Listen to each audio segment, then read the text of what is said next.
Good evening, I'm going to change the rear sprockets on a Honda CG125. I've ordered my sprockets and bits from wemoto.com. They're based in the UK and delivery was real quick from ordering.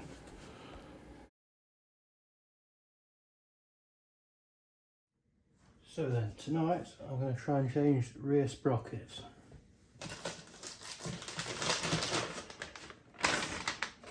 New sprocket, exactly the same size, exactly the same amount of teeth.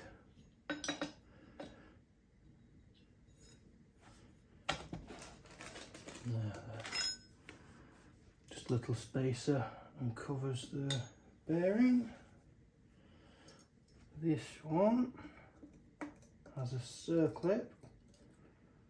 Watch this disappear somewhere. Wow, wow, wow. How did I do that without it flying across the room? And what I've done is brought a brand new genuine Honda one. Next job, 14mm spanner.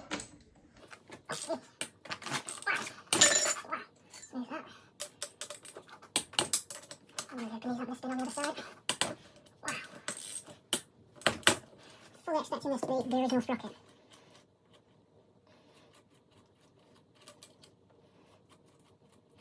I'll just speed this down.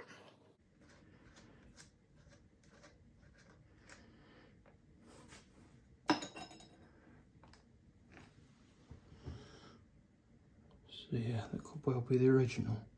Oh, that's handy. See how that one's recessed. I'll stick the new one on exactly the same way. Stick that there for now. Now I have bought, well, that's how they work, new cush drive rubbers. I thought while it's apart I might change them, but actually they look okay. Ah, that's how it works.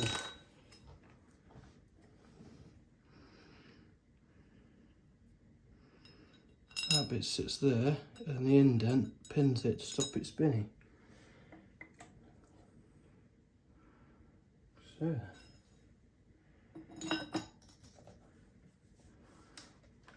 oh, like an idiot. Like an absolute idiot. I haven't got the book, Haynes manual, for the torque settings.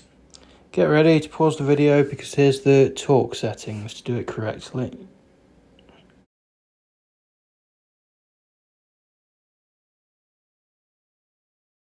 So for now, I'm just going to nip them up.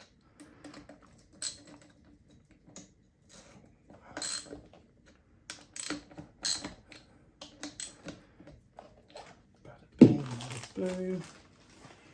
Look at this. This is a bit like an unboxing, but it's an unbagging.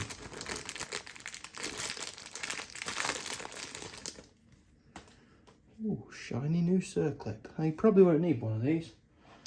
I just bought one because I thought the original on it, if it snaps while I'm taking it off, I'm in a mess. So I thought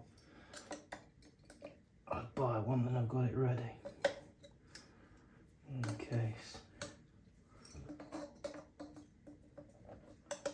No, I think that's, no, it's not quite. I'll have to see what I've done. Right, try not to make the same mistake. See, I've got the Circlip up against that nut, so it won't quite fit down. So let's just release it, drop it there, job's a good one. What's the video on? 4 minutes to change a rear sprocket. Dead easy.